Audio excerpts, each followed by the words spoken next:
अस्सलाम वालेकुम नाजरीन, मैं हूं परवेज इकबाल। नज़र डालते हैं यूरोप भर की ताज़ा तरीन खबरों पर।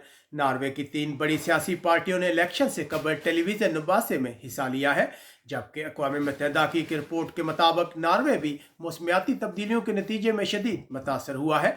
गर्मी में इजाफा हुआ है और सैलाब का खतरा है। स्वीडन में आज के रोज से शदीद बारिशों का आगाज होगा, जबकि कई इलाकों में 16 साल के लड़कों को कोरोना वैक्सीन की खुराकों की पेशकश की जा रही है। डेनमार्क में नर्सों की हड़ताल मसलसल 2 माह से जारी है, जबकि अफगानिस्तान में डेनमार्क के फौजियों के साथ काम करने वाले अफगान शहरियों को डेनमार्क मुंतकिल करने के लिए तमाम सियासी पार्टियां मुतफिक हो गई हैं। 6 यूरोपीय ममालिक ने मुतालबा किया है कि मौजूदा सूरत हाल में अफगानिस्तान के शहरियों को वापस मुल्क डिपोर्ट ना किया जाए, जबकि हालैंड के हुक्काम का कहना है कि सियासी पनाह की दरखास्तें मुस्तरद होने वालों को लाजमी उनके आबाई मुल्क डिपोर्ट किया जाए।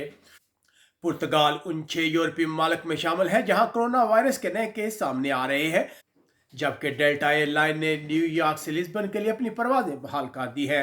बेल्जियम के हुक्काम ने गैर कानूनी गोश्त का कारोबार करने वालों के खिलाफ कार्रवाई की है, जबकि हुक्काम ने आने वाले दिनों में मुल्क में शदीद ट्रैफिक जाम का खतरा जाहिर किया है। यूनान के वजीर आजम ने मुल्क में लगने वाली आग पर काबू पाने में नाकामी पर माफी मांग ली है। आग बुझाने वाले जहाज़ों की कमी की वजह से हुकूमत पर शदीद तनकीद की जा रही है। आज मुतासरा अफराद के लिए इमदाद का ऐलान किया जाएगा, जबकि इसराइल, अरब अमारात समेत मुख्तलिफ ममालिक आग बुझाने में यूनानी हुक्काम की मदद कर रहे हैं। फ्रांस की हुकूमत ने गैर यूरोपीय लोगों के लिए मुल्क में दाखिले के बाद कोरोना सर्टिफिकेट के हसूल को मुमकिन बना दिया है। अब लोग फार्मेसियों से अपना ग्रीन पास तब्दील करवा सकेंगे। अर्जेंटाइन के फुटबॉलर मेसी के फ्रांस के क्लब के साथ माहिदे की इतलात मीडिया में सामने आ रही है। जर्मनी में आज सियासी लीडर सैलाब से मुतासरा इलाकों की बहाली के लिए 30 मिलियन यूरो के पैकेज पर गौर कर रहे हैं, जबकि जर्मनी सफर करने वाले मोहतात रहें। आज से ट्रेनों के ड्राइवर हड़ताल शुरू कर रहे हैं। बरतानिया की मौजूदा हुकूमत तारकीन वतन और सियासी पनागजीनों के खिलाफ सख्त कवानीन बना रही है। पार्लियामेंट में तारकीन वतन के हवाले से मौजूदा कानून भी साल के आखिर तक मंजूर हो जाएगा। जबकि लंदन एक बस के हादसे में एक शख्स हलाक, जबकि जो शदीद जख्मी हो गए हैं।